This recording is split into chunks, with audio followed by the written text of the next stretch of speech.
Okay, tuli ku the largest and the biggest aquarium in the world. Ebitangibwa wano ku Dubai Mall wansi muganda wange. Muli ebyennyanja ebya buli kika, muli shark, manyi zino zirukwata, zisala mu film. Zirimu kugamba buli muntu yenna mu nsi yonna, you have to visit this place. Bw'obanga ofulumye mu nsi yo, jangu obizitinga ebikonga bino bw'ojjako wano like basingambira mu film olowooza tebyakusaawa. This is the reality. It's not a 3D. Byaddala muganda wange kyolina okukola kiri kimu weteekemuko kasente fuluma kwegwanga Uganda oje wano obenga olambula ku bintu bino. This is the largest and the biggest aquarium in the world. Usanga wano ku Dubai all wansi wetuli wano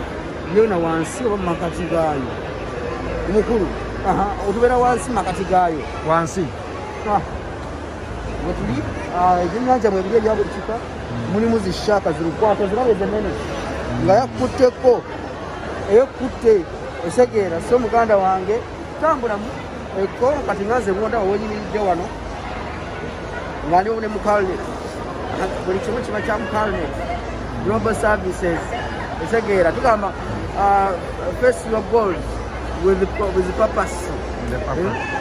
esegeera golo zimanyizo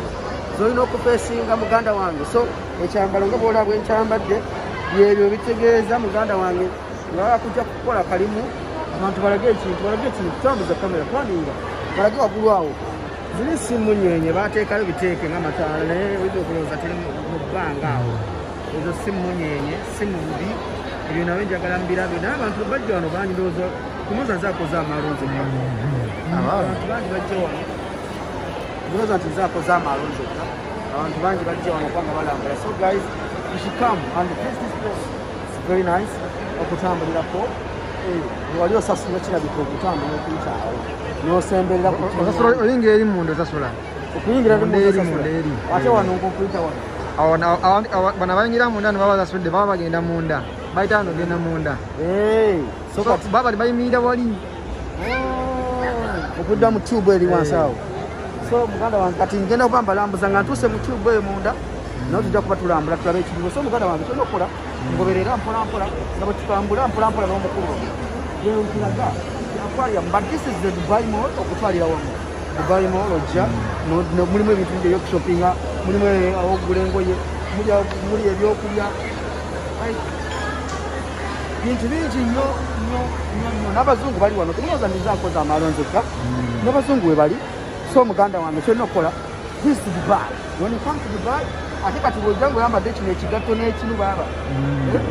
bino bwe biti ate oba okimaze nnyo olimba tekyolina okukola kiri kyemusalutagi nga sebiti twaka extra higi ate nga tukola sebiti naye wako masiki zigenda kutta omuntu bo abazungu kati obukyalo obuzungu wano buli mukuŋŋamba olulenzi nga lunyirira olulenzi nga lunyirira naye olulenzi olti bwe lwasazeewo lulabike ntambule mpolampola bwene abantu tubalage nti ebintu byonna twabitegedde ensonga zino etwalira wali naye kati engeri gentu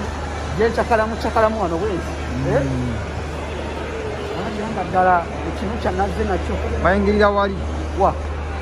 bayingira wali wasulirae bayingira obuyingizi naye naye ngeno Dubai Mall Dubai Mall yonna Dubai Mall Dubai Mall Dubai one of the largest mall shopping malls I think it's the largest in the world very big tuliranye wali Burj Khalifa byonna biri okwo mu kitundu mwengi shaka ile gyaba bagiyita lukwata ezolengera bagiyita lukwata eyo yamaanyi ngitowa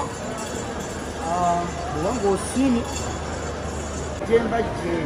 yokufonya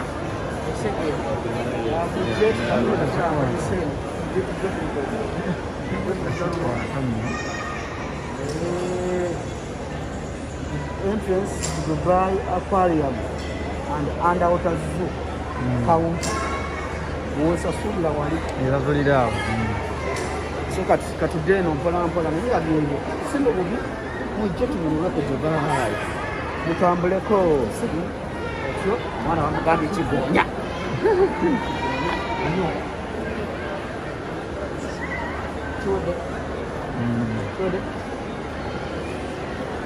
kimala Soko oleke.